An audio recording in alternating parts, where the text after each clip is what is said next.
Broadcasting to you live from the Orion Spiral Arm of the Milky Way Galaxy. That was a little shout out to Mike and his Toxically Masculine Tuesday show. From the Orion Spiral Arm of the Milky Way Galaxy, the solar system, planet Earth, North America, the United States of America, 3 undisclosed locations. My name's Brian Engelman. That's Mike Bara. That's Jim Mitchell. And this is the Strictly Football Show here on the Unhappy Hour, powered by the New American Media. Thank you so much for being a part of the festivities. We need an applause soundbite. We need an applause soundbite for that exact moment when you say "Welcome to Strictly Football." We do. Yeah, when I used to do college radio at Bowling Green State University, back where Urban Meyer was the head coach when I first got there, we used to have all of the sound effects. We had a soundboard. I did the 3 a.m. to 6 a.m. show, so we'd stumble in from the bars at 3 a.m. on Friday nights. And we would do a show into Saturday morning. But we had all these sound effects. We'd always do the applause and do the boos and all that stuff. So, yeah, maybe we should do we have a sound effects panel on here, Mike? I don't know. We should have one here, right? We should look this up on Restream, but yeah, we should. Yeah, I feel like that's a thing. And if it's not, we need to create it. I know we do have playoffs as a clip that we use all the time. So we got to find a way to add some applause and witty banter. But yeah, thanks for joining us. This is the prime time to be a football fan, everybody. This is what you live for. Don't talk about playoffs. You kidding me? The playoffs. Playoffs? I just hope we can win a game. No. Yes. I just hope we can win a game. All right. Gentlemen, thanks for joining me today. Let's jump right into the first post-inaugural edition of Strictly Football. It is, and I'm back. I was out there in D.C., and I did get to see President Trump speak in front of the hockey arena. So we got in probably with 10 minutes to spare, waited in line for 7 hours, could not feel my toes or fingers. But we got in there with 10 minutes to spare, and then we got to see President Trump address everybody. The Village people came out, got to see him doing the dance on stage. And then, then the next day we were out at the jail, and we were there for 2 days. Check out the videos on the New American Media on YouTube and Rumble. Hit subscribe, please. We talked with Stuart Rhodes from the Oath Keepers. We've had him on the show over the years a couple of times and got to talk to him on the, right around the time he was released. And then we also talked with Ashley Babbitt's mother and a whole bunch of people that were released from Philadelphia, from the DC Gulag. And so all those videos are over there on the TNAM sites. Please check those out. But yeah, it's our first post-inaugural show, Mike. How do you feel in this? Would you call this a new world, sir? A new world? Like a new world so far. I'm just waiting for a certain president to make a visit to Reno, Nevada and finish a few things off I've been waiting on. So, I'm pretty optimistic right now. So, yes. I'd say I'm pretty optimistic as well. Jim, are you optimistic? Are you feeling good? I am optimistic, but boy, I'll tell you what, some of the questions he's been fielding, especially, can those reporters get any stupider? Yeah. I mean, my God. Now remember, this is Strictly Football. All right, let's get back to football. We should back off of this. Mike, I need to bring you on to an agree to disagree one of these days, by the way. Open invitation. Whenever it makes sense, I'd love to do a cross-pollinization because I am like the utility infielder for Toxically Masculine Tuesday when somebody goes down or is out of time. Right. If we could have 5 people that like to talk on one show, I'd have you on. But I think 4 is the max. It makes perfect sense. No apologies needed. All right. Speaking of no apologies needed, I just want to say this about that. I just want to have a moment to speak directly to Ohio State football head coach Ryan Day. Mr. Day, you may not know me. My name's Brian. I've been a lifelong Buckeye fan, a lot of misery. In fact, Ohio State failures have led me to create my show called the Unhappy Hour Sports Show. The Buckeyes have probably fielded the best team in college football, let's conservatively say 10 times in my lifetime, with only 2 championships to show for it. A lot of failure on the big stage, a lot of failure late in the season with goofy losses. I called for your firing if you could not win a national championship this year. It's been 5 years since we beat that team up north. Of course, the 1 year was COVID. They didn't play, but 4 losses in a row, no national championships to show for these stacked NFL-ready rosters. And I was calling for your replacement. You proved yourself. Every game that you competed in the playoffs, You won the game pseudo convincingly. You had to go through a gauntlet of 4 teams to get the job done, and you did it. And I couldn't be much more proud than I am right now of your accomplishment. Thank you so much. You've earned it. You've earned everybody's respect. And this was a comeback victory. This was, it was brutal when we lost by 1 point to Oregon early in the season, the unanimous #1 team all year until we rocked them in the playoffs. And it was brutal when we lost to that team up north when our offensive coordinator forgot how to throw the ball deep to Jeremiah Smith and Emeka Egbuka for some reason. But you know what? I love the new format of the 12-team playoff, and it worked out fantastic. And there has never been a college football team that has needed to go through a gauntlet like we saw in order to prove that they are truly the undisputed champion in college football. Buckeyes did that by beating Notre Dame. Fun fact, I was stuck at the Washington, D.C. gulag all day filming and interviewing people. And 1 block up and just over was the only bar right there. That's where I watch the game. It is a Notre Dame Irish pub. I think it's called Patty's, something like that. And it has the Play Like a Champion today on the wall. 95% of the people in there were fighting Irish. It was me and 2 other Buckeye fans, and I loved every moment of it. So I just want to take that quick victory lap as we get started. Mike, what was your thoughts on the college football championship and the whole process and the 12-team playoff and what you learned about the Buckeyes and all of that jazz? I'm sorry, the 12-team what? Playoffs. What's that? Don't talk about it. Playoffs? You kidding me? Playoffs. Playoffs? Playoffs? So we can win a game. Playoffs? It never gets old. It never gets old. I like the 12-team playoffs format. I think that they should do the seeding a little differently so that we have more competitive games in the first round would be nice.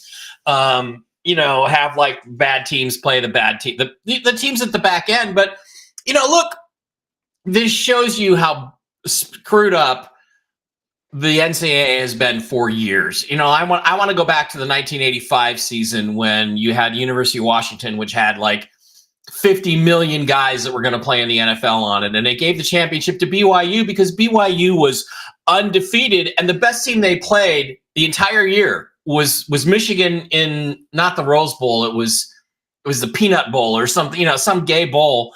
And by the way, Donald Trump signed an executive order making it okay to call people gay and retarded again. So that's just so you know that. And Michigan was a 6-5 team. They beat them on, like the last play of the game, 21-20 or something. And they called them the national championships. And if those 2 teams had played, Washington would have won 68-6. It was ridiculous. So, but Washington lost 1 game, I believe, to UCLA or something. So, again, that was an insane system. And then they tried the 14 playoff, but the 14 playoff basically always excluded a 2-loss team, unless, of course, they were the SEC. Then they let them in. Well, let me pause there on 2 points that you just made. Before we go too far afield, before there was a 4-team playoff, there was a 2-team playoff, and the Buckeyes won that as well. Because there was the bowl championship series, but you're talking about a day and age. People maybe that are 20 years old and they don't remember.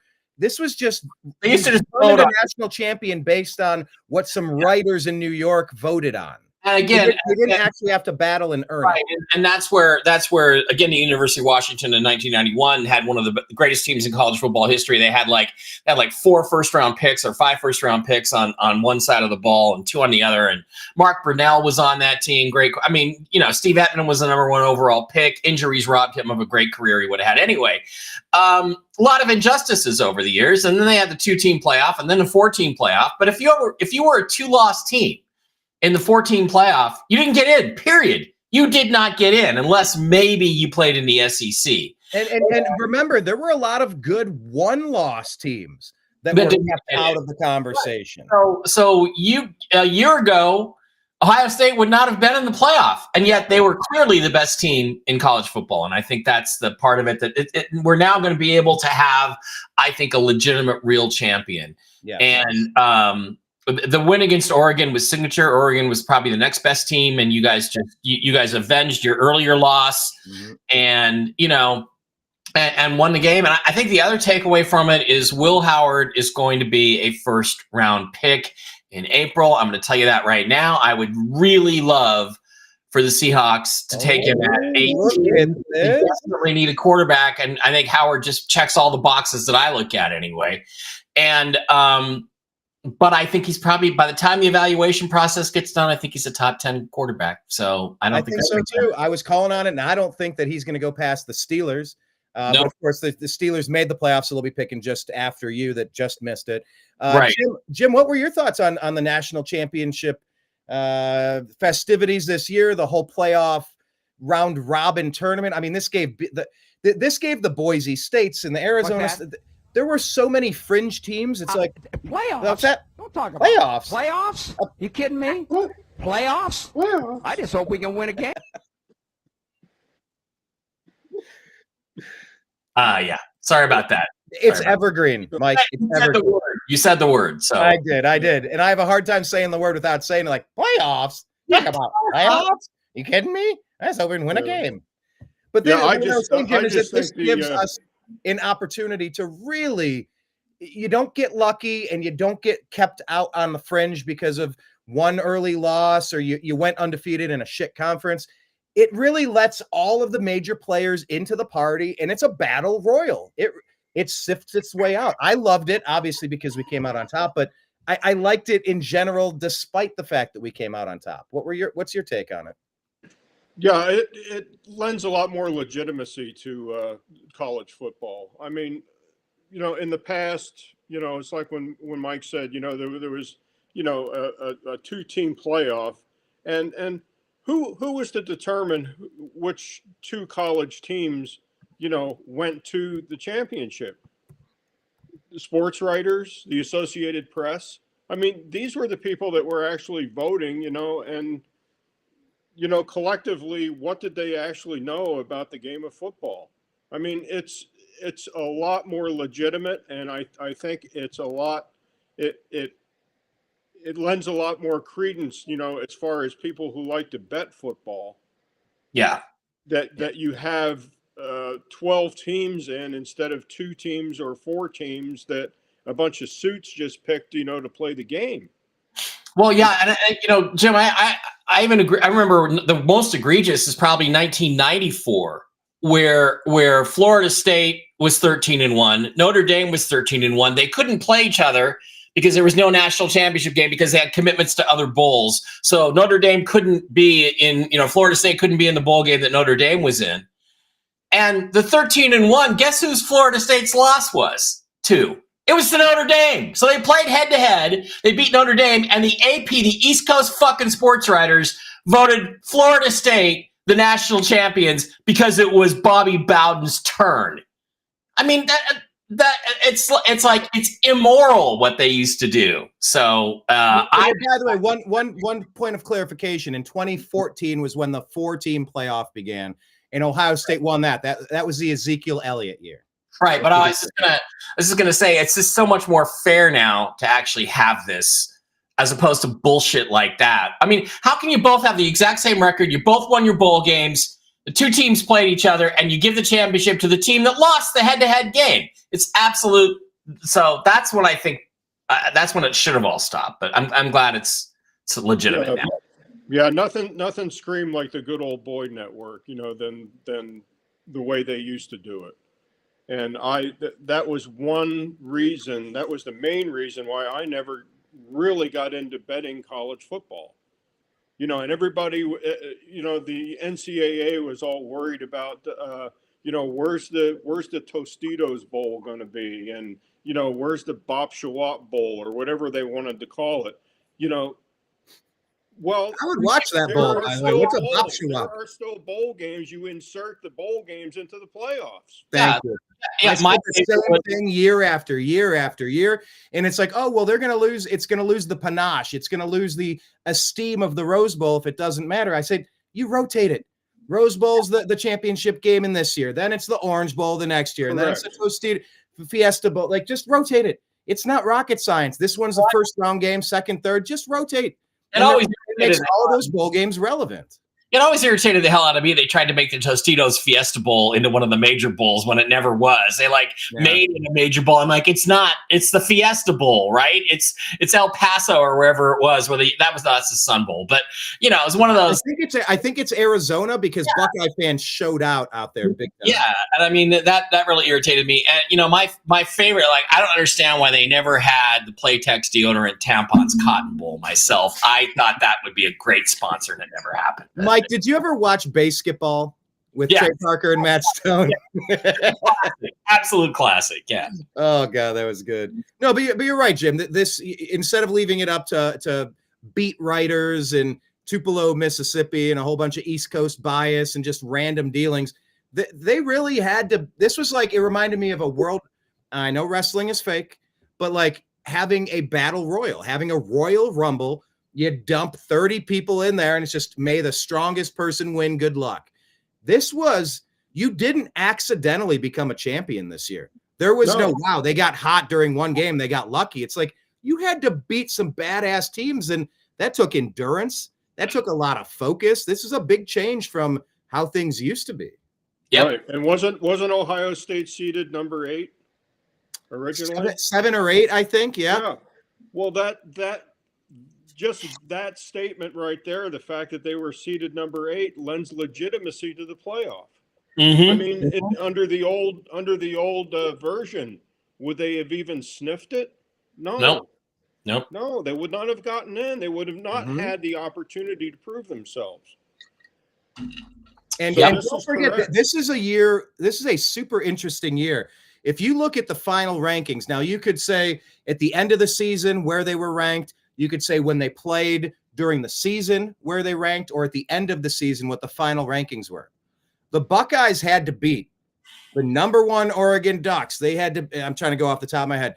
Texas. They had to beat.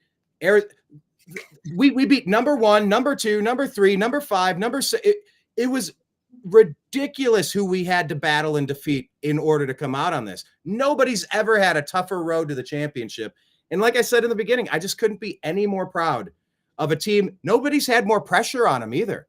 The Buckeyes had all the pressure in the world. I mean, we were legitimately calling for Coach Day to be replaced because he couldn't win the big games. And man, oh man, did he show up. But when you see that we beat all those top teams, 1, 2, 3, 5, 6, that's never been done. Maybe it'll happen again, but this was truly a historic season. We're in the middle of it. It's done now, and we're still processing, but this was unreal. And you think back to when the Buckeyes shit the bed against that team up north. They came and tried planting their flag, doing the Baker Mayfield in the middle of the Buckeye Stadium. Yeah. Jack Sawyer came in, ripped that thing away, and a brawl broke out.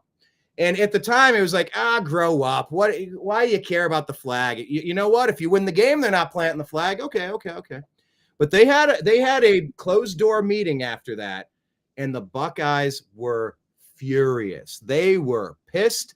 They were embarrassed. And if you think of the iconic play of the year from the Buckeyes, maybe it's Jack Sawyer stripping the ball from Quinn Ewers, former Buckeye quarterback on Texas, and taking it back 92 yards for a touchdown to seal that game right before the championship week. And it's that energy can carry over. This was like a Disney football season. They could make a movie out of this. It had all of the moments. And what do you say? Mike was just talking about how the Ohio State quarterback, Will Howard, is probably going to be a first-round pick now. They were saying, oh, yeah, maybe teams will get him in the 3rd or 4th round. He won the championship. Where do you think he's going to go, Jim? How high do you have as a ceiling on him? He's 6'4", 225, and he did not make mistakes in the playoffs. He had 4 games to get flustered. He didn't. Yeah, well, who's got the second pick this year? Is it? My Cleveland Browns. The Browns. Well, I think the Browns. I don't know if it's going to go that high, but you never know. He's bigger. He's bigger than Shedeur Sanders. He's bigger than Cam Ward. None of those clowns have won a national championship. And if you want to talk LeBron versus Jordan, they go, well, LeBron only had 4 championships. Jordan had 6. He's clearly the GOAT. Some people say all that matters is championships, and Will Howard has 1. The other 2 options, they don't. So yeah, Jordan has 6, all of which came after Magic Johnson and Larry Bird both turned 30 and got injured. So yeah. But yeah, Jim, to your point, yeah. I mean, the thing I like about Howard, and when I look at quarterbacks, I place a lot higher value on if they have played in big games and how they have played in those big games. And that's why I'm a lot bigger on Quinn Ewers, for instance, than a lot of people are, because he's played in seriously big games. And look, let me just tell you, when you got Geno Smith for a quarterback and you see him shrink in the big moments against the big teams, it's not about your arm. It's not about your accuracy. It's about what's in here and what's in here with a quarterback and how you play in the big moments, because at some point it's going to be on your shoulders to win the game for your team. And if you can't do it, you're not worth investing in at that position. So, right. Anyway. And I would encourage you, if you haven't seen it, there was a series, I think it was on Barstool, but it was Coach Gruden talking with former Buckeye head coach Jim Tressel. And he rattled off a list of 3 things that he needs his quarterback to do. I'm forgetting one of them. One of them was you need to go out and make big plays. But then the other one was you cannot make these big mistakes either. Yeah. I forget what the third one was, but it's a really interesting chat. Like when you really get to pick the brain of one of these all-time great head coaches in college football, they know what's up. And yeah, big-time players make big-time plays in big-time games. That's right. And then we saw it from Jack Sawyer. We saw it from Jeremiah Smith. Man, I don't know how many Buckeyes are going to get drafted, but good Lord, this feels like the 33rd NFL team. It's like we're an expansion NFL team that's going to go take over Europe or something. So anyway, I'm just super excited. Did either of you have any final thoughts on anything about the Irish or the season or next year, or we're pretty much wrapped up on? Yeah, I see we've picked up Treebeard again from. Treebeard's here. Yeah, I think my favorite thing is somebody tweeted out, isn't it amazing how the SEC suddenly stopped winning national championships when it became legal for all the other teams to pay their players? We peeped that again from last week, and it was a good job. It's good to see some diversity brought back to college football. Absolutely, I concur. All right, so I guess maybe now we should pivot to the NFL. Yeah. Where do we want to start here? There were 4 games last week. We've whittled it down to 4 teams now. I think we should start congratulating Mike. I mean, Mike hit his first 3-teamer. Yeah. Oh. $400. Well, minus my hedge, minus the $100 I just spent on this week, because I've now become a degenerate gambler. But yeah, don't have buyer's remorse on the hedge, Mike. Hedge very important. It was important. So this is really an interesting thing, because I did win. I picked the Chiefs to win, but not beat the spread. I just picked them straight up, and then I parlayed that with getting the points for the Bills at home against the Ravens. I got points. Anytime you can get points and you're the Bills. And then the other game was the who did I have, Jim? I had the Eagles Rams. You had the Rams. And the Rams. You won that game by half a point. Yeah, and I did, and I believe the Rams were going to win that game, and I believe if it had not snowed, they would have won that game, because it took away a lot of their speed advantage on the outside. And it's a good thing Saquon didn't go down and take a knee and slide like before. Like he actually took it to the house.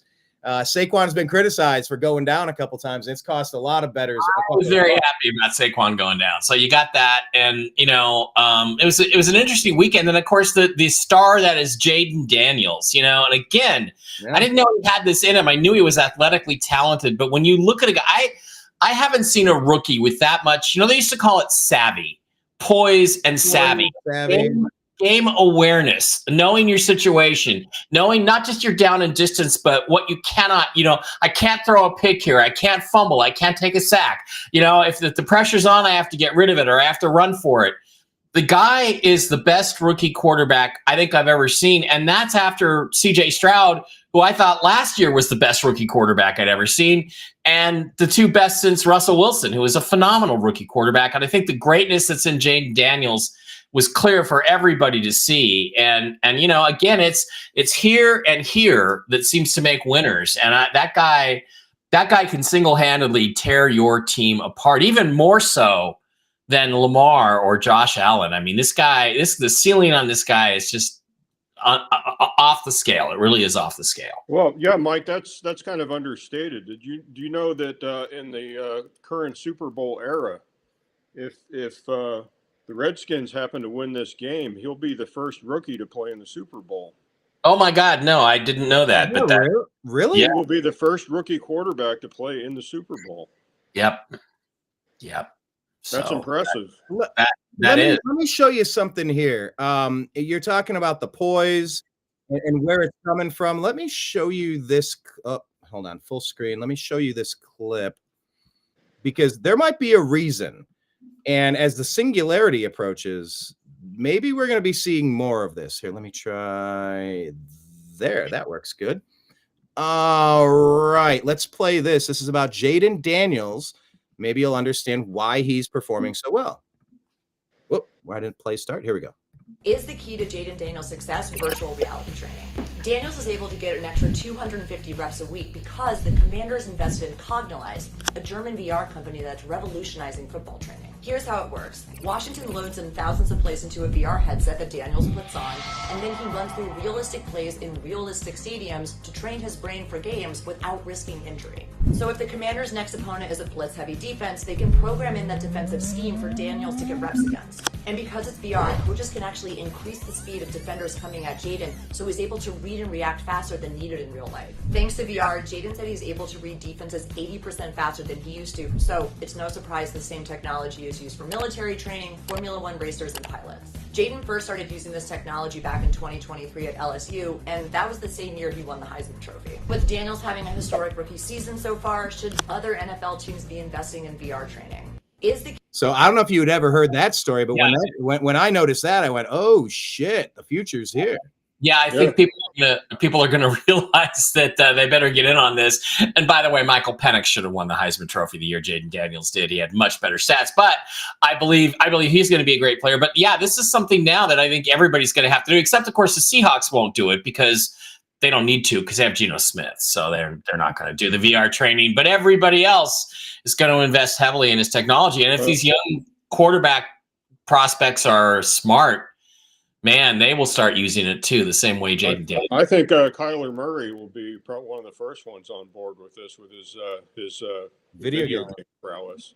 Yeah. Well, if you think back, remember what was the guy's name? Russell. Yeah, Marcus Russell. Russell, worst draft pick. Marcus Russell. The famous story about him was that the coaches kind of quickly realized, kind of how I feel like Deshaun Watson showed up and never read the playbook. He looked lost out there, and he has for 3 years, and a total waste of investment. That's why you don't fully guarantee things up front. But they said, I don't think you're really. They started getting a hunch. He's not reading the playbook, and he's not watching the game tape. So they're giving him game tapes. So eventually they gave him 3 game tapes for the upcoming opponent. I think it was 3 upcoming opponent, blank tapes.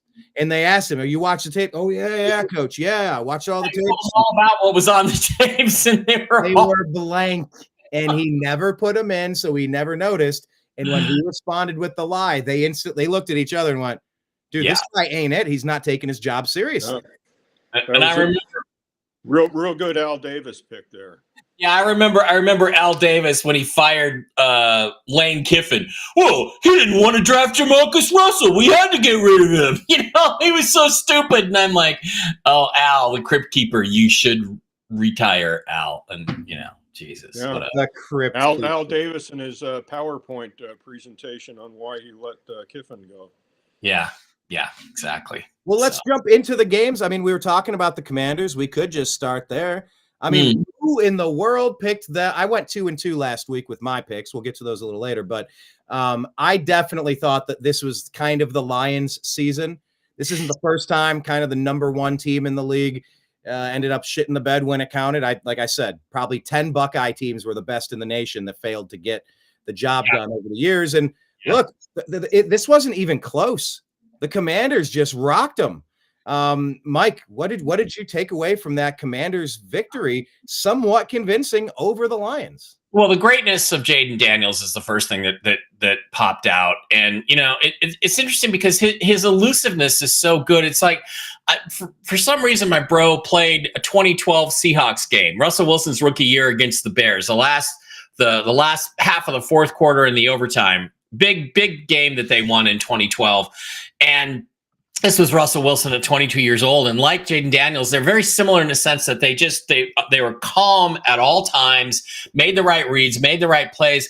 But it's that they both had a level of elusiveness that it was hard to even for the defenders to even find them, much less hit them and knock them down. And that ability to get away from people was phenomenal for Russ back in the day, and it's phenomenal now for Jaden Daniels. And he made all the big plays he needed to make. But look, what happened here is that the Lions' injuries on defense killed them. They had the best team. They didn't win. They're not going to win a Super Bowl. It's a shame because I hate it when that happens. I hate it, especially for the fans of those other teams, when you know you got the best team. Right. And you don't win it. That really sucks. That's happened to the Seahawks a couple of times.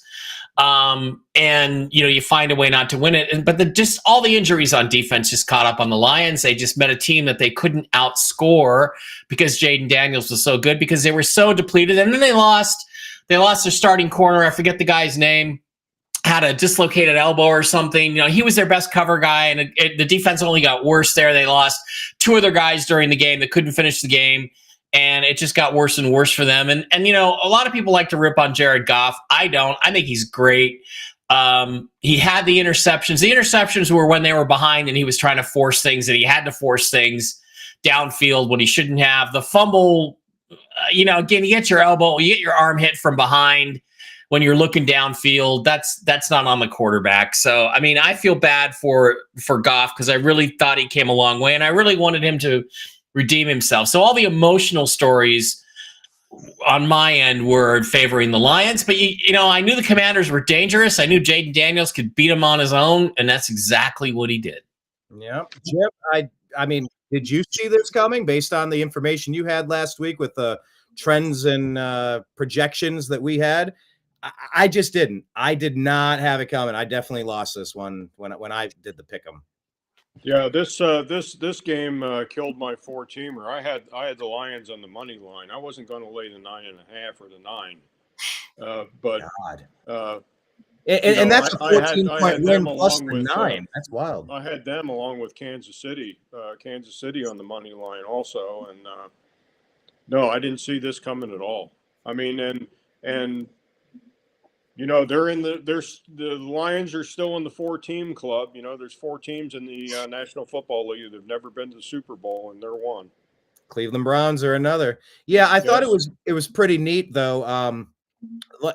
I think I mentioned it to Blake on Agree to Disagree a couple minutes ago, but having gone to Washington D.C. for the inauguration and just to kind of get interviews with people and put some pieces together.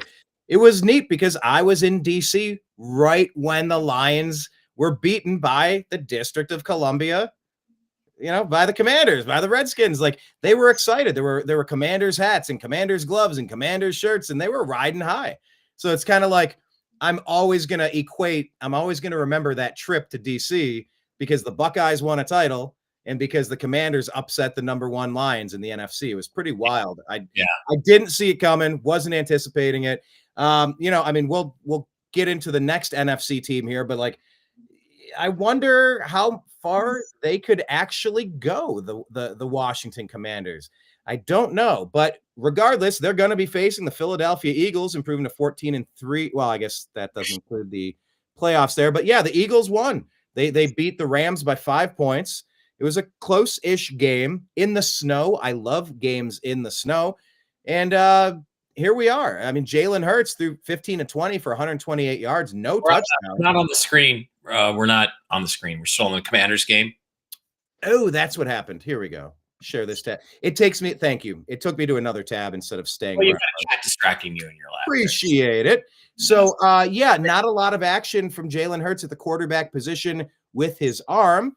He was 15-20, but man, it's a Saquon Barkley show. Mike, what did you take away from? I think your initial thoughts were that if there was no snow, you think the Rams would have won. But look, that's what they get for not having a better regular season record and losing home field advantage, right? That's why the regular season matters. Yeah, I mean, that's what I thought. I thought that the Rams could beat them without, I knew Saquon would probably have a big day because Saquon is the best running back in the NFL right now, and you're not going to stop him. I thought the physical beating the Eagles took against the Packers was going to cost them a little bit more, but it really didn't in the end. And I think the snow just kind of screwed everything up. And the Eagles, with their ground game and with Jalen Hurts and the tush push and Saquon, they're built for the snow, and the Rams were not. And that was the difference. Having said that, hey, you beat the spread. That's all I care about, really. There is talk that Matthew Stafford will retire. I hope he does not, because I do believe the Rams, with another good draft, and they had a great draft this year. They got Jared Verse and Braden Fisk, two terrific defensive linemen. They need to shore up that run defense, get another defensive tackle or two. There's a lot of great ones in this draft. I don't think Matthew Stafford retires. I think they have a chance to get back to the Super Bowl next year. So I expect him to come back. And, the Eagles, I'm not a believer. I think their offense is limited, and we'll talk about who's going to win the game, but I'm just not a big Eagles believer. I'm just not. So, and this game didn't do anything to assuage that and make me feel better about them. I'd like to see anybody but the Chiefs win the Super Bowl, but I don't have a lot of faith in the Eagles at this point. But good for them. They won. They're in the NFC Championship. That's an accomplishment all by itself. Right. And remember, Matt Stafford, it's not just about this. Am I remembering the game right? Did they say he had a cracked rib? Yes, two cracked ribs, actually. So that makes a difference. Even if they pump you full of I can't feel shit meds, you can still feel it. Something ain't right, and it ain't right. But he's had other injuries over the years, north of the neck. And it was rumored a couple years ago, I think, when Baker Mayfield went over there. And he filled in, and he did that historic no timeouts, march down the field after he learned the playbook in 30 hours, and got that come from behind victory with the Rams. That was because Stafford was out with something that they were then saying. That was 3 years ago, because Baker's been on the Bucks for 2, and then he was before that. They said he might have retired at the end of that season. So it's not like Stafford's recently only thinking about retiring. He's had an accumulation of injuries that are starting to pile up, and it's not like he's struggling for cash. He's going to be okay in retirement. Jim, what did you take away with this one? I mean, Eagles got it done. I love watching games in the snow. I hope we can find a way to keep snow a part of the playoff system. I'm actually pretty tired of every Super Bowl being indoors. I would love to see some of it outdoors. But what were your thoughts? I think the last Super Bowl they had outdoors in the elements was the one at the Meadowlands, was it not? Yeah, and that actually turned out fine. I mean, it was it 1990? Was that Giants? And it was a while ago. I mean, Goodell just figured, okay, let's try this. We're in a population area. Let's give New York, New Jersey, a Super Bowl, and they did, and they got lucky with the weather. The weather was not bad. It wasn't like when Manning, won his first Super Bowl down in Miami. I mean, it was torrential rain, down there. But, you have an outdoor Super Bowl, you're rolling the dice. Yeah. And by the way, one quick point, Jim. According to Grok, I just did a search there. The last outdoor Super Bowl was Super Bowl. God, I got to learn how to read these Roman numerals. I've never learned how. It took place in 2014, MetLife Stadium. Yeah. And that was the only time the Super Bowl was held in a cold weather city without a domed or retractable roof stadium. Right. And that's Meadowlands, right? Yeah. That was the Meadowlands game. MetLife Stadium, East Rutherford, New Jersey. Yes. Correct. Yeah.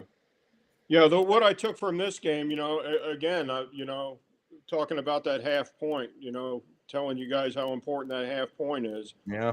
I mean, that was the difference between Mike, making a couple of hundo and losing a hundo, Yeah. That half point, very important. But that outstanding stat in that game was Stafford going into that game was 1-8 straight up in the rain and the snow. Yeah, 1-9. Yeah. when it started, I had to forecast, Philly to get 5 inches and I knew it was going to start snowing in the second quarter. But now he's 1-9 in the rain and the snow. But I mean, he's still a hell of a Saquon, quarterback. I don't see him retiring. Yeah, and we're going to find out. We're all just kind of guessing at this point, and we'll see. I mean, Stafford's been fantastic. Unfortunately, in his rookie year, maybe the quintessential moment, other than the Super Bowl win, of course. If you remember that one, I don't know if you've ever seen the clip, but there's like a 7 or 8 minute extended clip from NFL Films his rookie year when he's from Georgia, right? And he came in with the Lions, and it was against the Cleveland Browns, and he got hit. He was running around. He threw the ball, and he got hit by the biggest defensive lineman you'll ever see. Yeah. And he's on the ground going, oh. I remember that game. And in this NFL Films clip, they just keep it rolling. They don't stop it. It's all one. He gets off the field, and they go out to the side. He can't breathe. He's hurt. They bring in their backup. All of a sudden, so like this is a couple seconds left to go, like maybe the final play of the game. They're trailing by a couple. This is your only chance to win. But because he was injured, he can't play the next play. And I think the Lions were out of timeout, so they couldn't stop the clock and do a reset or whatever. The Browns call the stupidest timeout in timeout history. They give him time to catch his breath. He goes, huh? They called a timeout. I'm good, coach. Put me in. I'm fine. I can throw it. And they're like, no. He goes, I'm in. Fuck it. And he just goes in. They give him one last play. He does like this little duck arm throw thing. And he limps off the field. He can't. He's trying to do these gimpy left-handed, high fives. He can't take any pain. It was an incredible moment. Like when I think Matt Stafford, I think of the toughness and the grit that he showed in that moment, beating my Cleveland Browns. And it would be good for the game if he could stay, but obviously injuries, Father Time's undefeated. So I don't know how it's going to play out, but we will stay tuned and see. Any final thoughts on Eagles-Rams? You guys good? No, I'm good. All right. Yep. Let's bounce over to the AFC in the this one was unfortunate.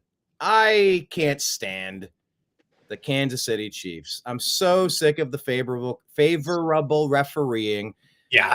I'm so tired. I don't know why they seem to be forcing this dynasty down our throats. I don't want it. But the Houston Texans, they hung tight. This was a close game. Kansas City outscored Houston 10-2 in the final quarter there.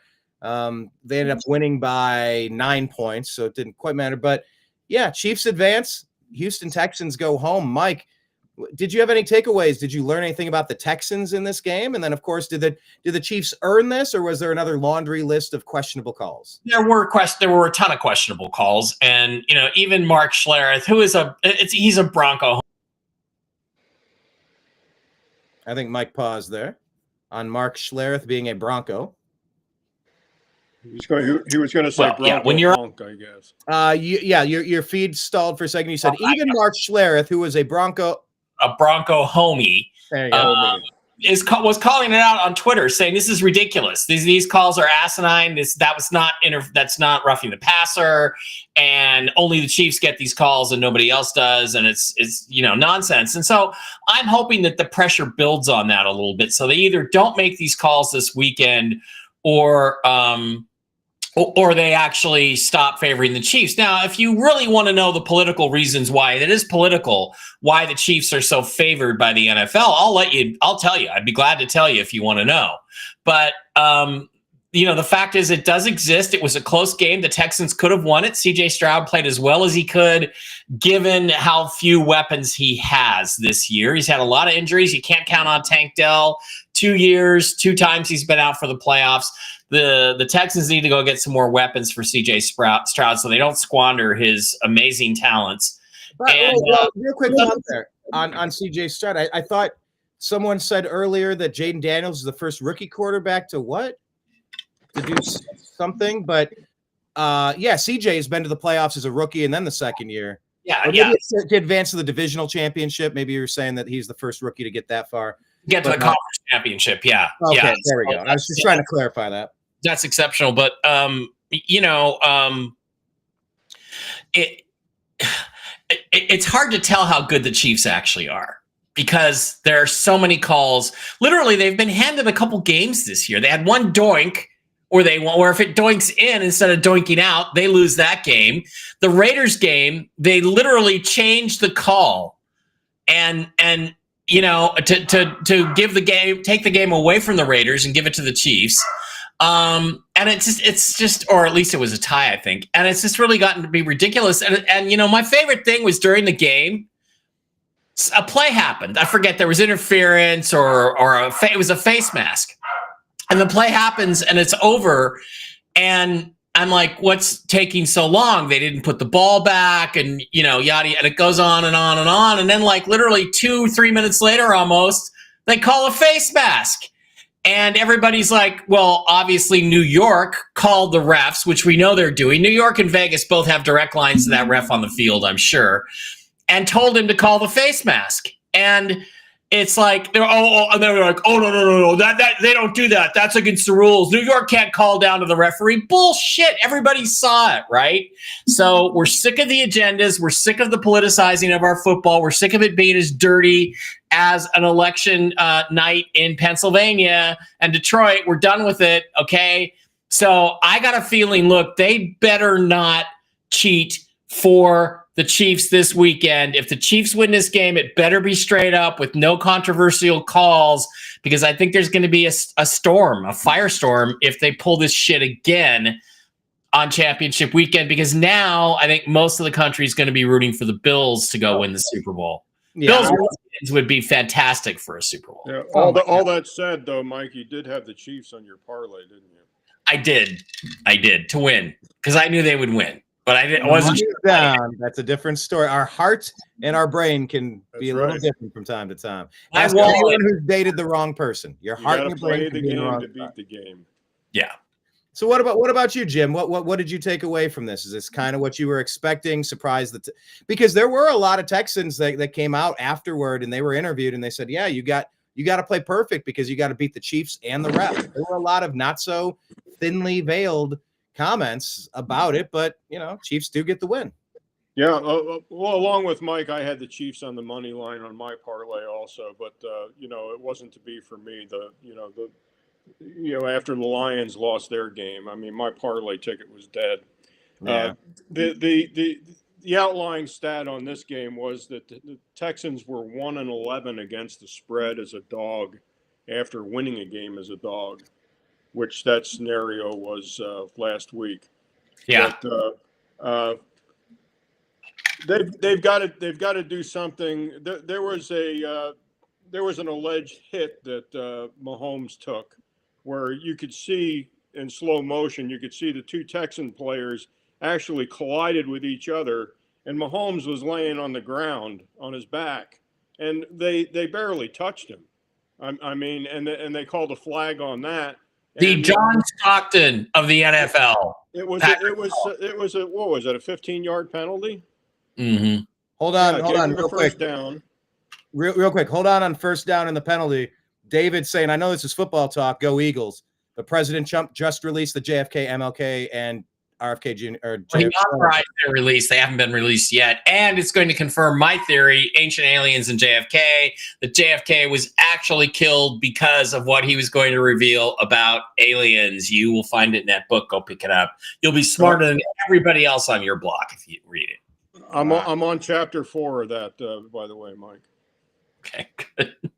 But Jim, we were talking about how that hit. You're referencing that hit and what happened. Yeah, it was that hit along with Mahomes' little move, you know, where he's running down the sideline and he acts like he's going to step out of bounds, but you know, he'll pick up 2-3 more yards, you know, before somebody shoves him out of bounds.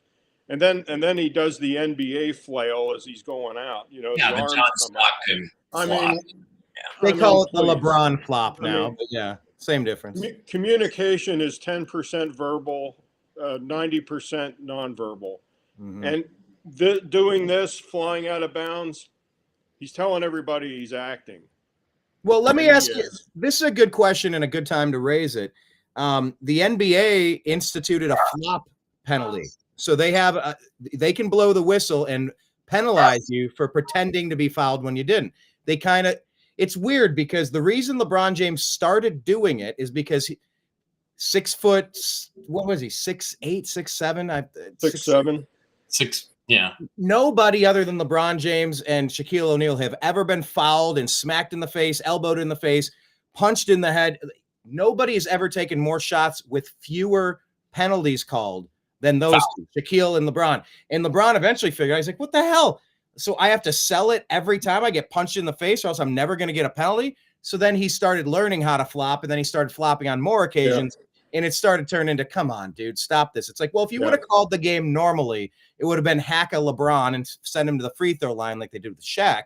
But kind of the refereeing, the bad reffing, the response was, he's so big and he's so strong. He's so much bigger and stronger and athletic than everybody else on the court. We're going to have to blow the whistle every single trip down the court. Okay. So we can't call it. So that turned into the flopping, and then that turned into the NBA saying, if you flop, you'll be penalized. Mm-hmm. Do we think that the NFL could institute an anti-flopping, this one would be an anti-faking an out of bounds, faking a slide to take yards off of the end of the play, and then maybe penalize you an extra 5, Mike? Yeah, it sounds good in theory, but I don't think it'll pass, because in order for it to pass, the owners would have to vote on it. And yeah, I don't. The most egregious thing are the penalties that they call for holding on a pass receiver.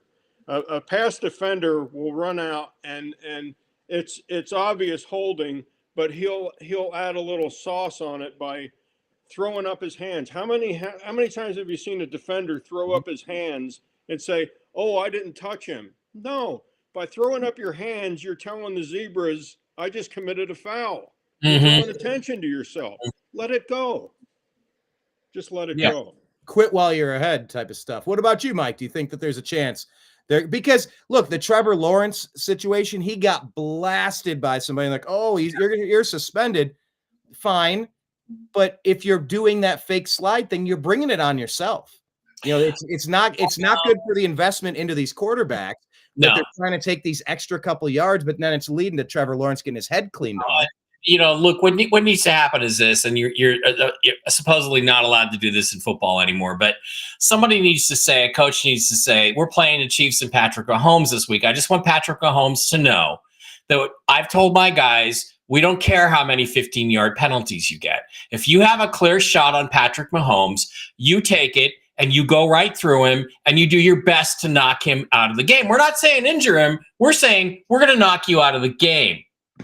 But you come right at us, Pat. You run like that, like a girl. You come. I mean, that's just what he needs. Somebody needs to be really macho and just say, if you come across that line of scrimmage or you try to, run to the sideline and pull these tricks, our guys are going to blast you. Because I mean, I've seen videos where it was a Miami game last year, and I think it was even a playoff game, and 2 guys come right up to Mahomes. And they both stop and let him run by because they're afraid of the penalty. Well, somebody's going to have to say, screw the penalties. We're going to punish this guy. And they're going to have to blast him and knock him out for 3 or 4 games before it's going to stop. So a flopping rule is not going to stop it. What's going to stop it is some team just doesn't care and starts hitting the guy. Because that used to be how, the triple option quarterbacks in college, they went away because the defenses said, I don't care if he pitches the ball or not. Hit him anyway. It's legal to hit him. So they can somebody's going to have the guts to do that.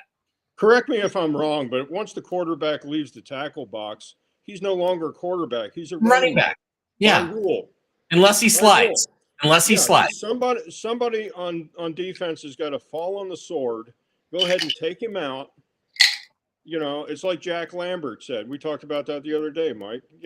Put a skirt on him. Yeah. I hate to bring up the Steelers to you, Brian, but Yeah, Jack I can't Lambert, stand it. Thank you, though. Yeah. I mean, fall on the sword, take the 15-yard penalty, take the ejection. If they knock Mahomes out of the game, what's the alternative? Well, I'll tell you what the alternative is. Carson Wentz? I'll tell you the alternative. The Cleveland Browns knocked Patrick Mahomes out of that game with Baker Mayfield to go to the AFC Championship game. Yep. They let the Chiefs get away with a missile launch from the crown of the helmet, No Right. hands out, just to go helmet to Hollywood Higgins' head, leading to, this was at the 1 yard line, diving in for a touchdown. They ignored the helmet to helmet. They didn't give a penalty. They didn't do targeting. They didn't do unnecessary roughness. They just let it happen. So instead of the Browns being there after that penalty at the 1 yard line to punch it in a less than 7-point game, they let the Chiefs win it. I mean, they were rigging this stuff back with Baker Mayfield. This isn't a new phenomenon that the Chiefs are letting it happen. That the refs are letting the Chiefs get away with stuff. But I will say, I was watching Ronnie Lott was being interviewed. I was just caught this maybe an hour ago, right before the show launched. And he was talking about how you destroy the people coming across the middle. He goes, what you do this week sends a message to the players next week. They're watching the film. And then they showed alligator arms and people reaching out to dive for balls, and they think better of it. Yes, I'm fine with protecting quarterbacks. Quarterbacks sell tickets. I get it, but they are football players. They're allowed to get hit.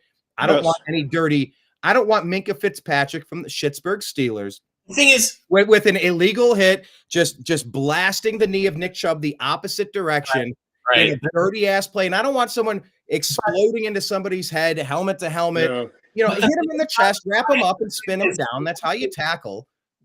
but Yeah, because you just don't. You don't want to. you can't. All right, hold on, one at a time. Jim first. You don't want a Jack Tatum, Daryl Stingley situation. You know, going back to the Raiders and the Broncos. Right. By the way, Jim, you should give context on your T-shirt there. That's a Peter Sellers from the Doctor Strangelove film T-shirt. Mein Führer, I Can Walk. So yeah, that's one of the 5 best movies ever made. But you know, look, nobody took more hits to the head in the last 12, 15 years than Russell Wilson, and they didn't call it. So it's not that they protect the quarterbacks. They only protect the quarterbacks that the NFL tells them to protect. That's the problem. That's the issue. If they protected everybody equally, it would be a whole different story. I think there was a game, the Vikings lost to the Rams, a game that if the Vikings had won it, would have put the Seahawks in the playoffs, which should have been a joke and a miserable anyway. But you know, Sam Darnold got his head twisted around on a face mask, and nobody called it, even though I know the referee saw it, because I think the agenda that week, for whatever reason, was for the Rams to win the game. And, you know, New York didn't call down and say, hey, there was a face mask there like they did in the Chiefs game. So it's the inequity of who they're protecting as opposed to it being all across the spectrum, which it really isn't. So that's the stuff that's got to stop. It's the inequity. It's the non-righteousness of what's going on. So, you know, Phil Johnson jumping in saying, I got to grow up watching Dick Buckeyes. I don't think he'd be allowed to touch anybody in today's game of flag football. Fair point. Yeah. I mean, remember all of those Sports Illustrated. If you sign up to a year of Sports Illustrated, we'll send you free greatest hits of the gridiron. Yeah, greatest they were decapitating people, and they were celebrating it, promoting it, advertising it, making money off of it. How far the game has changed since the 80s, early 90s. Roger Goodell, when pussy-ass Roger Goodell came in, he said, I can't believe he actually said this, but he said, I want to get all the violence out of this game. And I'm like, that's why everybody watches it, is for the fucking violence. And by the way, the Daryl Stingley thing, that happened once, Jim, in 100 years of football, once or twice. It hasn't happened very often. So but I do mean it. I like hard hits, but I don't want them to the head, and I don't want you diving at knees to blow somebody's legs off. But they I have just want hard hits in the sternum. I want hard football hits. But Brian, they have to go for the legs now because you can't hit them up high anymore because they'll call you for a penalty. And see that I just think this whole thing needs to be reversed. We need to go back to the 2007 playbook when the game was perfect. Let these guys brutalize the opponent. If you're going to go over the middle, you're going to get hit. That's what makes it. That's what makes it a man's game. That's what makes it masculine. And look, there's a deeper agenda here too, Brian, that people don't understand, which is that football, American football, gets about 70% of the male audience to watch. Okay. So they're never going to grow beyond that 70% because the other 30% are guys that don't watch football. They're nerds. They're, not on our team, whatever you want to say. Right? They're not going to watch. So they realize they have to, Goodell decided we have to start marketing to girls. And girls don't like it when a guy gets plastered in the middle of the field, and his face is all purple, and he's lying there knocked out. Ooh, look at him. His face is all purple. So they're trying to sell this game to girls. That's why every NFL show has some girl hosting it, or God, even now, Mina Kimes, please, God, no, don't make me listen to her, pretend like they know something about football. So they are marketing now to women because that's where the growth is, and that's why they're taking the football out of football, which is the last thing any of us real fans really want. Well, let me throw a counterpoint to that though. With the women, they're hosting. I caught your comments, I think, on a Toxically Masculine Tuesday, but we didn't bring up the Joy Taylor thing on this show. Oh God! But I know you're not a fan of her. I am. But I think that's marketing to the men, Mike. I don't think she's spilling out of her wardrobe for the ladies. I think that's to keep the male viewers watching, if I were guessing. Do the weather report, which is all she's qualified for. Nobody wants to sit there and listen to her pretend like she knows anything about football. Her brother, Jason Taylor, is a Hall of Famer, and she still comes up with some of the most dingbat reads on football that I've ever heard in my life. Unless you've played it and put on the pads and been brutalized on the football field, you don't know what you're talking about. And there are guys out there that played shit. I didn't even play high school football, Brian. I didn't even make it. I mean, once the guys got to high school, they were like all a lot bigger than me. I'm like, well, let's see. I've gone from being an end to a linebacker to a safety, and now everybody's still faster than me. I think I need to get out of this game before I get broken, right? So, it's like, no, fine, I'll tune in for that. And I don't have a problem with a cheerleader or a girl in a bikini giving me the weather forecast for the football game this weekend. But I want to listen to the dudes who know football talk about football. I learned more about football listening to Peyton and Eli and Bill Belichick on the Monday night Manning cast than I would learn from a million years of listening to Joy Taylor and Mina Kimes read off pre-prepared scripts that some man producer has written for them. It just, come on. Well, I'll flip the script on one particular part, though. I mean, Mike, it's not like you and I have ever been politicians, but we cover politics every day. We don't have to be a politician to be covering it. But no, I don't know.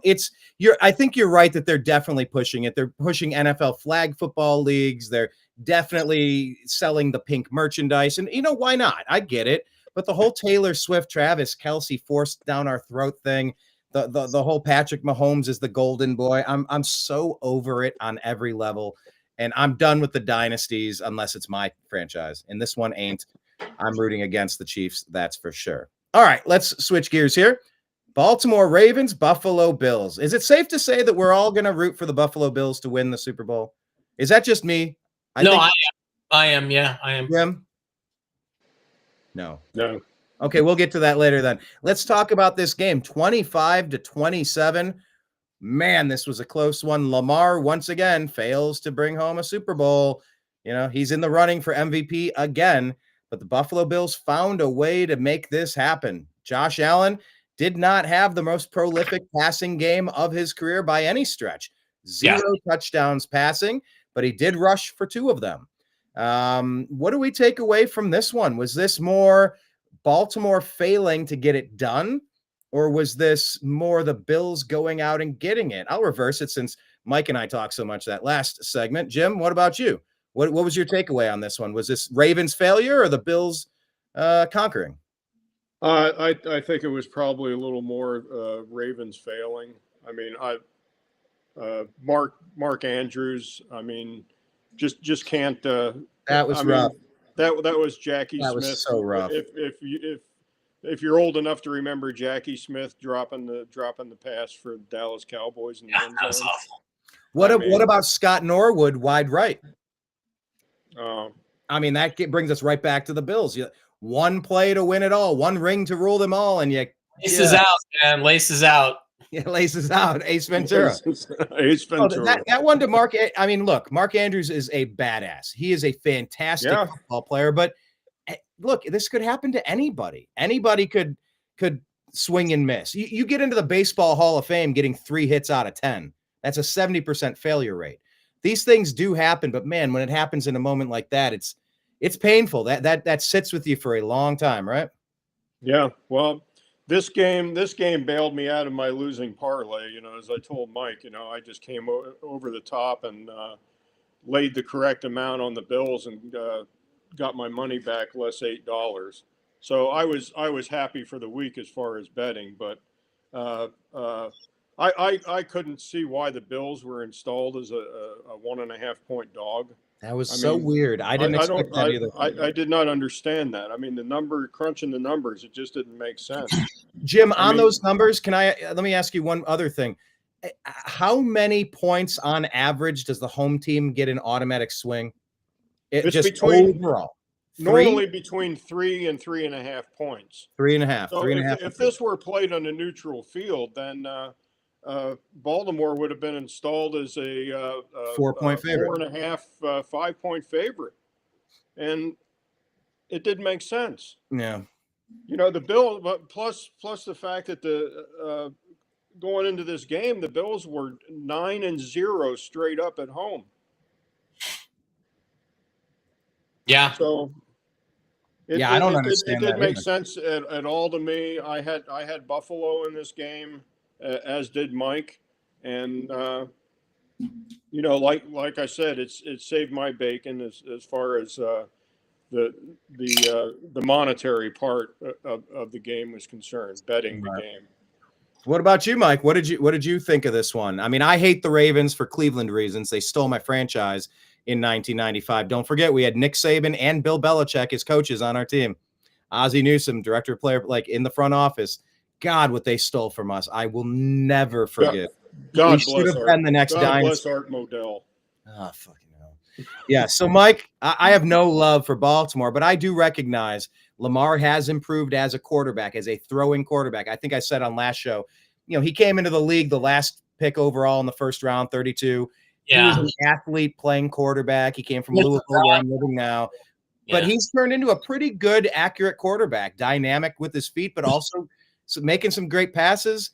And Derrick Henry, they thought, oh, he's old, he's banged up, he's got nothing left in the tank. He had a great year. Yeah. But it just wasn't enough to get past the Bills this time. What did you make of this one? Well, yeah, I mean, I remember there was a Pro Bowl quarterback competition in 2020, 2021, and it was Russ versus Lamar. And, you had to throw at these targets 35, 40, 50 yards away. And Lamar hit, I think, 2 out of 10, and Russ was like 10 out of 10.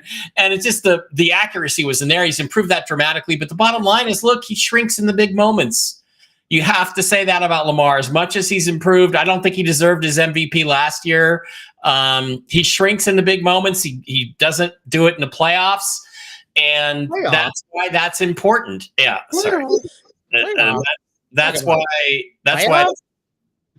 why that's important. Yeah. So, playoffs. What are we talking about? Playoffs? You kidding me? Playoffs? I just hope we can win a game. Yeah. Playoffs? I just hope we can win a game. So yeah. But I would say this, Mike. I would push back on that a little bit. I get that. Look. The results matter. The results do matter, but he played bad. He played bad in a big crucial game in the playoffs. Two bad interceptions. They cost his team the game. I don't know that he's ever going to win a Super Bowl. I really don't know if he'll be good enough to win. He's not Cam Newton. He's got way more heart than Cam Newton, but I just question whether I don't know if it's here or here, but there's something that's missing. It's now a trend you can't deny. Now, Peyton Manning had issues with this, they said. It was just that he wasn't on very good teams. Lamar's been on some pretty good teams.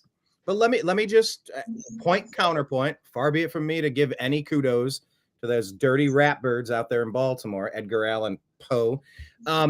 Look, he put the ball into Mark Andrews' hands perfectly to win the game. I think he stepped up under the most crucial moment in that game to get the win. He did everything he could have done to make the right play at the most crucial moment. I can't pin him shrinking. I can't pin the loss on him shrinking because he did the right thing. That should have been a completion in the end. Right, and who knows who would have won the game if it went to overtime. But and that's fair. That's fair. Right there, Brian. What you saw there is the reason why Tom Brady illegally deflated footballs for cold weather games his entire career, for all games, but mostly for the cold weather games, because a football fully inflated under those conditions is rock hard and hard to catch.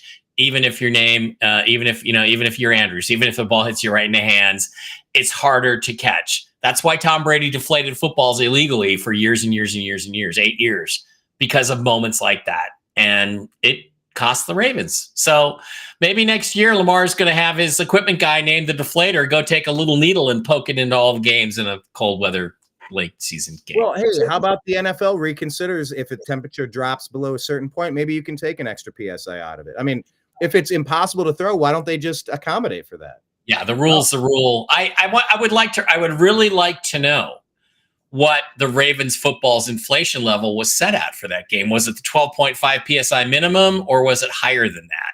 Because some guys don't care. Some guys just like, it's a ball's a ball. But other guys like Manning and Peyton Manning and Tom Brady, they really, really think it makes a big difference. And you have to say they're correct. Anyway. So. All right. Well, let's stay on the Bills and let's just talk about the 2 games happening this week. My God, gentlemen, we're down to two games. There's only 3 games left, Brian. There's 3 football games left. This is like I as much fun as this has been. It's like I see the end of the road. I'm going to start breaking out into a Boys to Men song. It's the end of the road here. Let's talk about Bills and Chiefs. Let me start with Jim to give us some of these. What do you call these? Do you call these tips? These are for entertainment purposes only. Trends. Yes. Historical points and counterpoints. Trends. Let's talk about the trends. What do we have here? What should we know? Well, the Bills and the Chiefs, this number opened at Coast Casinos at Chiefs being favored by 1.5. And I checked it about an hour ago, and the number is still 1.5. The over-under in both of these games, by the way, is 47.5. The temperature at game time is supposed to be about 30 degrees, partly cloudy. I don't think there's any snow forecasted for Kansas City. And that's decent weather, all things considered, this time of year. Yeah. Especially for Kansas City, correct? Yeah. The Bills are 12-5 straight up versus playoff teams.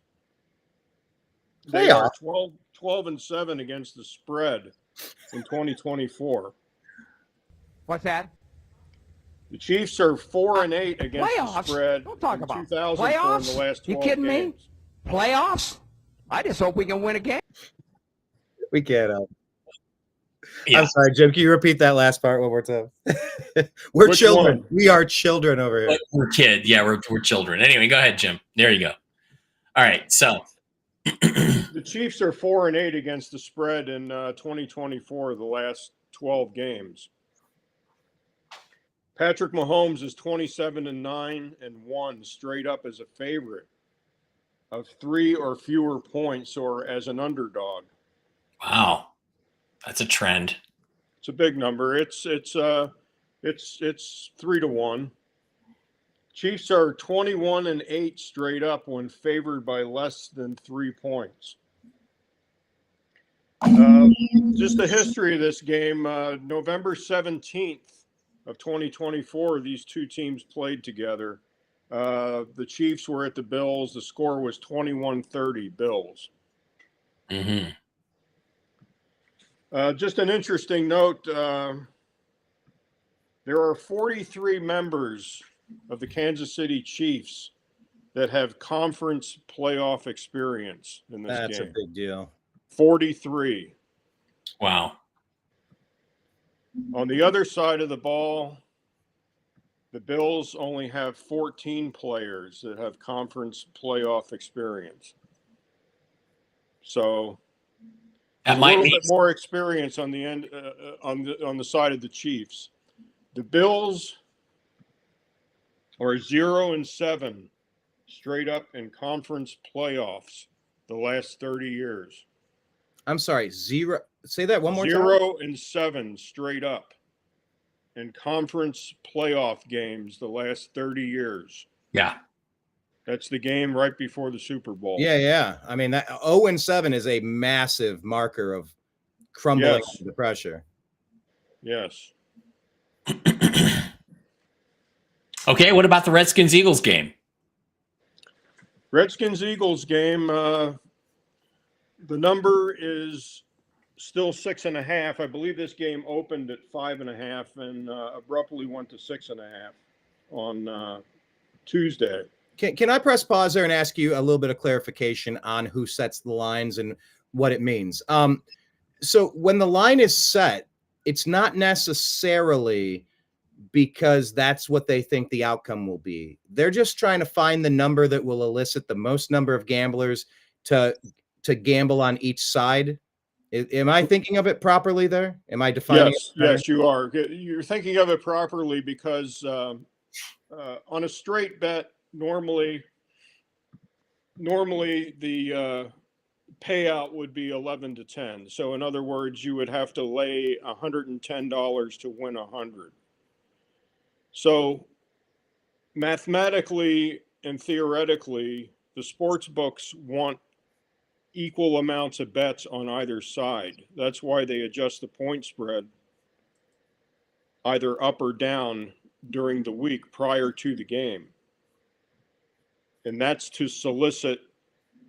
So in other words, if the points would go up to 7, which would be a full touchdown on the Eagles, they are trying to elicit more money to come in on the Redskins during that game, if that makes sense.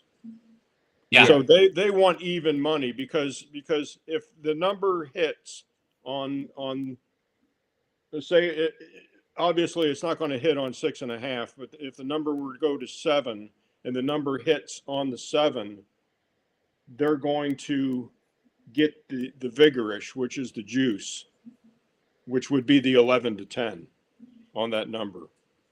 So yes, to answer your question, that would be correct. Okay. Okay, so Eagles are 12-7 against the spread in 2024. Redskins are 13-6 against the spread in 2024. What do you think about those two numbers? They're pretty even. I mean, if you look at it, 12-7 against the spread, as far as the Eagles are concerned, and you've got one more game difference with the Redskins as far as point spread. I think I think probably the most interesting number in this is this is a division game, which rarely happens. I mean, you've got the Eagles playing the Redskins in the conference championship game. That is they're unusual. from the same division. Yeah. They're very familiar with each other. Mm-hmm. November 14th, 2024 is when they first played this year. It was Redskins 18, Eagles 26, which was a home game for the Eagles.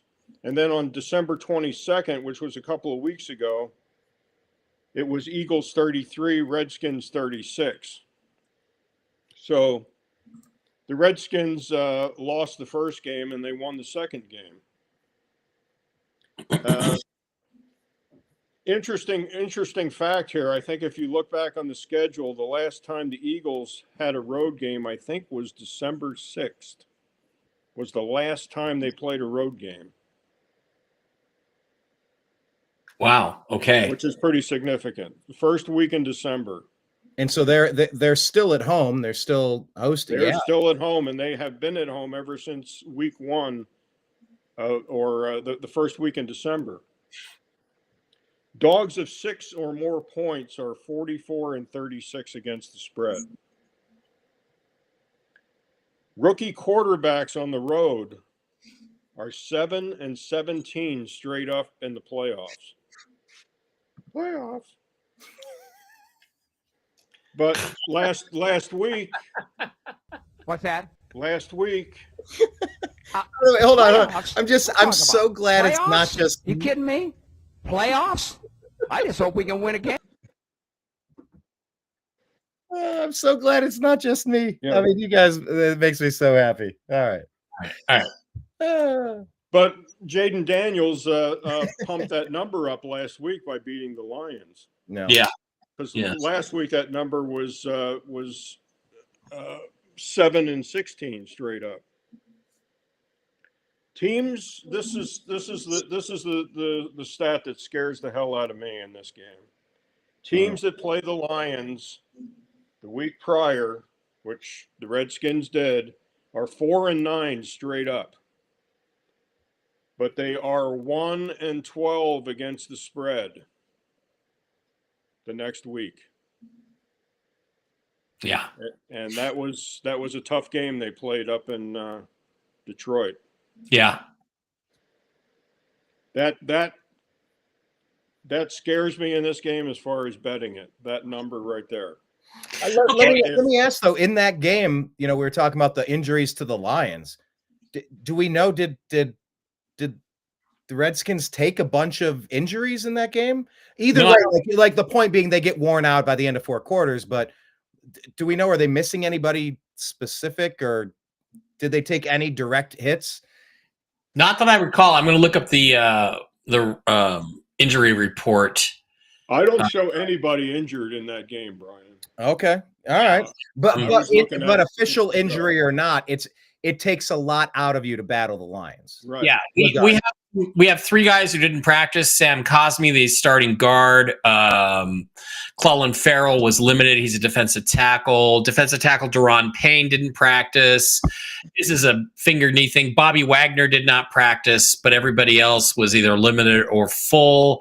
So I think you got to watch the interior defensive line with Ferrell and Payne being the most concerned there. Zach Ertz practice. So yeah, it's basically some linemen did not practice. So we shall see, but it is Thursday. There's a couple more days. So in regular season games, historically with the NFC East,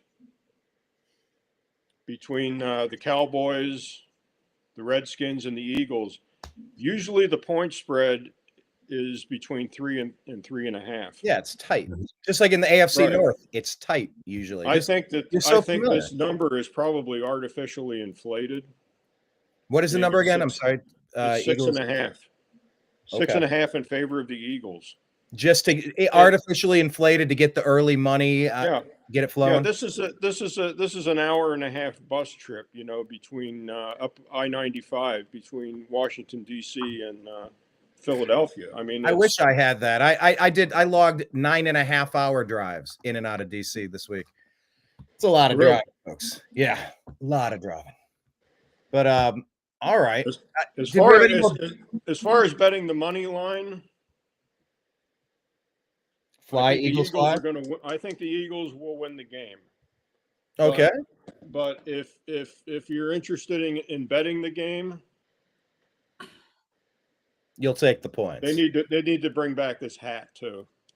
Yeah, the Redskins hat. Absolutely. Can we get my Cleveland Indians back too? Can we just undo like an executive order? Can we just sign an executive order bringing our teams back? Was that Chief Wahoo? Yes.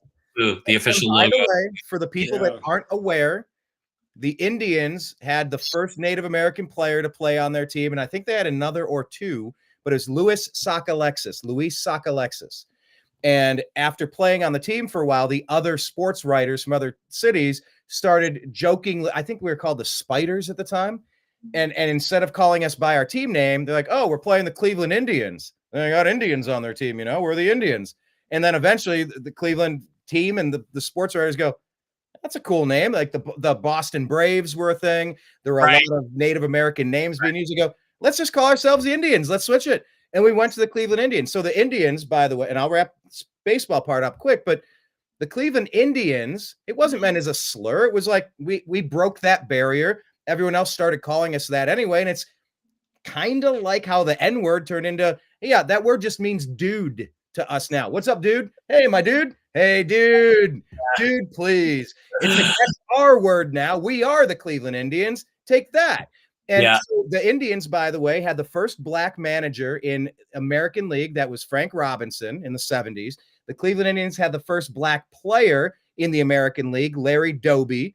The Cleveland Indians have broken barrier after barrier, only for a woke owner to get rid of our team name and erase all of that interesting, rich history. It's terrible. Guardians are as lame as the Commanders. Bring back some flavor. That's the key word there, Brian, is history. They don't teach it anymore. why are we whitewashing and getting rid of these interesting by the way, No Ohio offense. State had to beat the Fighting Irish. You want to talk about a goofy, antiquated slur of a nickname? Why is nobody going after those drunken Irish? They're fighting. They be fighting. Yeah, But that's okay, but my team's not. Anyway, it's like the end of Blazing Saddles, you know. And again, we have no free speech on Twitter X or anywhere else until I can type this into a tweet. And there's dump button. Where's the dump button?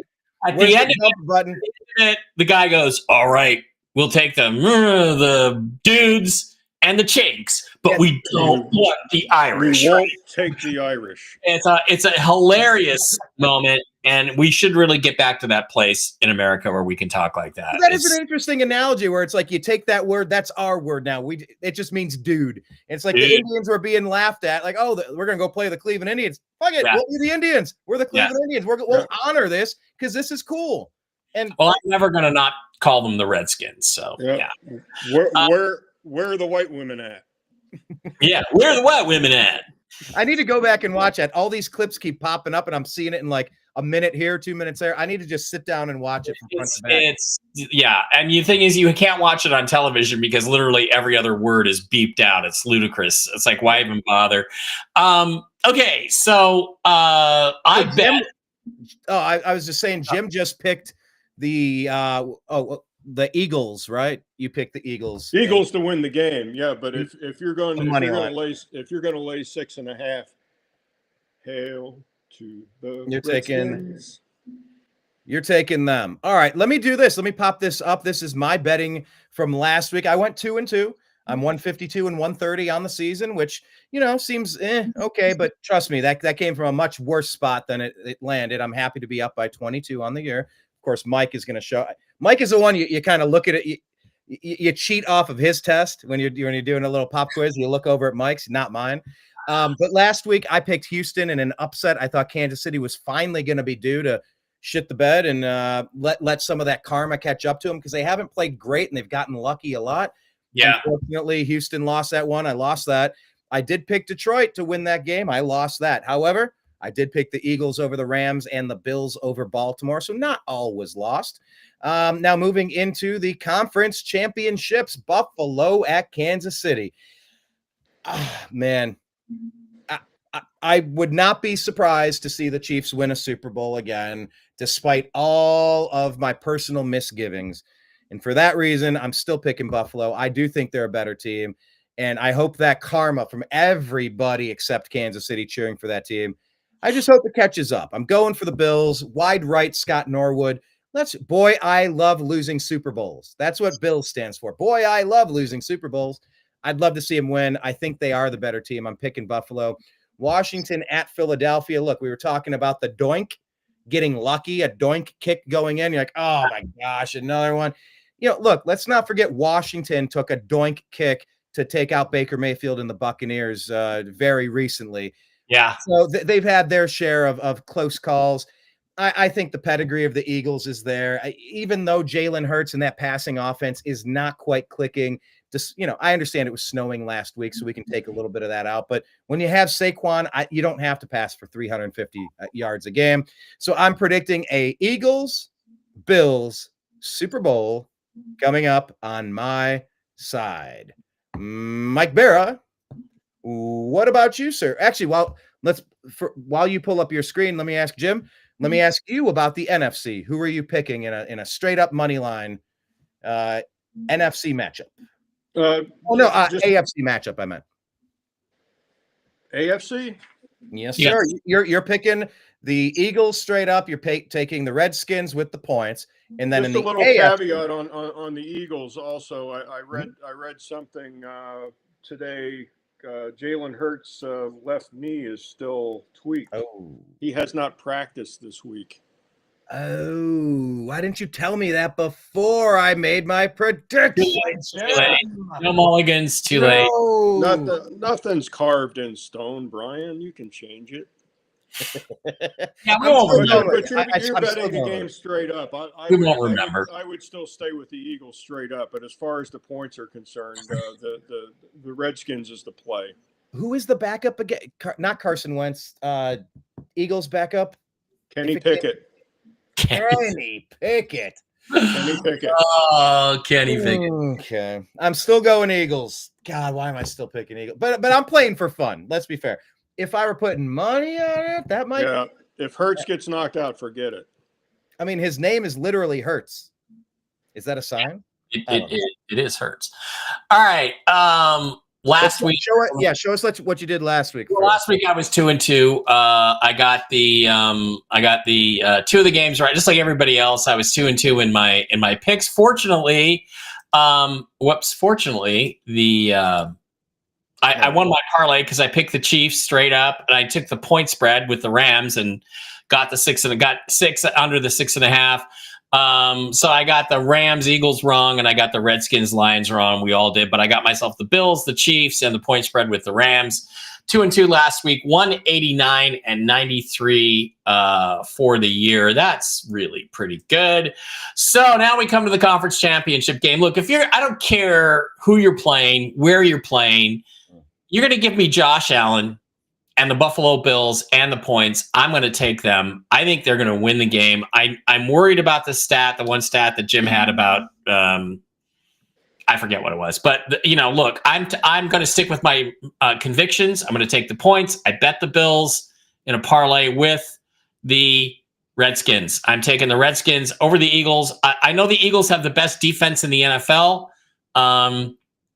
I think great quarterbacks beat great defenses. I suspect under decent weather conditions that Jaden Daniels is going to be a little too much for the Eagles. I know the Eagles have the great defense. They have Saquon. They have Jalen Hurts who can run. But I'm going to take both the road games. That hasn't happened in a long time in the NFL, but it's just what my gut's telling me. We'll see if my gut is any good or not. I think Daniels is so phenomenal that there's like an irresistible quality about it. And I don't think the Eagles are an immovable force. So I do think for the second straight week, I'm picking against the Eagles. And that would be a Super Bowl. Really bold strategy, Cotton. Let's see if that works out for you. All right, there we go. So that's what I got. That's what I'm saying. All right. Well, that is going to basically wrap up the show. Any final points, Jim?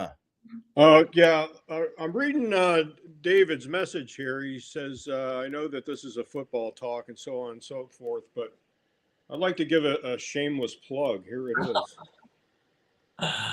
And you're on Aliens chapter and 4. JFK. David, you need to read this book.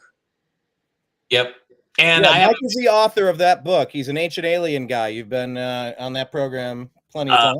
Many times. I have that specific theory about the Kennedy assassination, and I do believe that we're going to get a lot of confirmations on my specific theory as to how he was killed. And it wasn't the driver. That's his wrist. It wasn't some guy in the storm drain.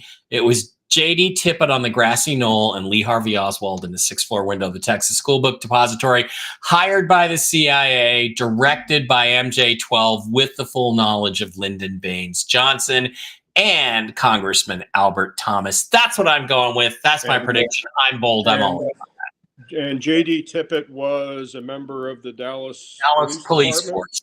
Yes. And we have a picture of him on the grassy knoll in his uniform without a hat, and we can see that it's him. Yeah.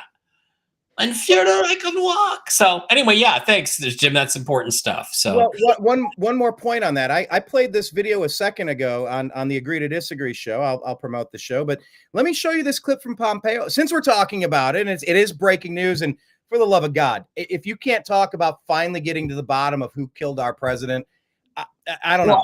I don't think they know. See, that's the problem is I don't think the government actually knows or came to a conclusion, but we'll see what comes out. That's fair. I'll give you that. Let me play you this little clip from Pompeo talking to Stossel. Since we're talking, I think it'll speak for itself. I think I'm roughly in the spot where he gets super weird and makes a real strange non sequitur. We've got bigger problems. Okay, that's right here. Things that happened 60 years ago that are still important to keep in the vault. There are lots of things that happened that long ago that still are appropriate not to release. Think of names and addresses and families. And by the way, there's also no value in them. These don't hold the dark secrets that everybody wants to just hold up as the bogeyman. I saw the UFO files too. We've got bigger problems. In America, lots of bigger problems.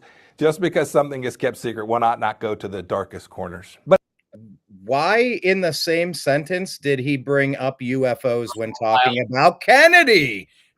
Were you aware of that video, Mike? I was not, and it's very interesting. I will retweet that. What account is that from? Is that from you? Just go to the New American Media and scroll down at American_media_. Yeah.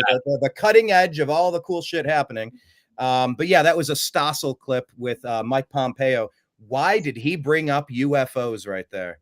Because what a strange why did that end up in the second part of that we sentence? Really don't have any bigger question than that, given the fact that the current president came within a fraction of an inch of being murdered in a conspiracy 6 months ago. So no, we don't have any bigger issues than that. Fair enough. Well, man, that was a synchronistic moment if I've ever heard of one. Why in the heck did those converge today? But look, that's why you follow the other shows that Mike does. Mike, tell us about your other shows. You do Toxically Masculine Tuesday on Tuesdays at 9 p.m. on your account. I do that. I do Real News Live with Mike and Jen Mondays and Wednesdays. That's a financial show primarily at 1 p.m. Eastern.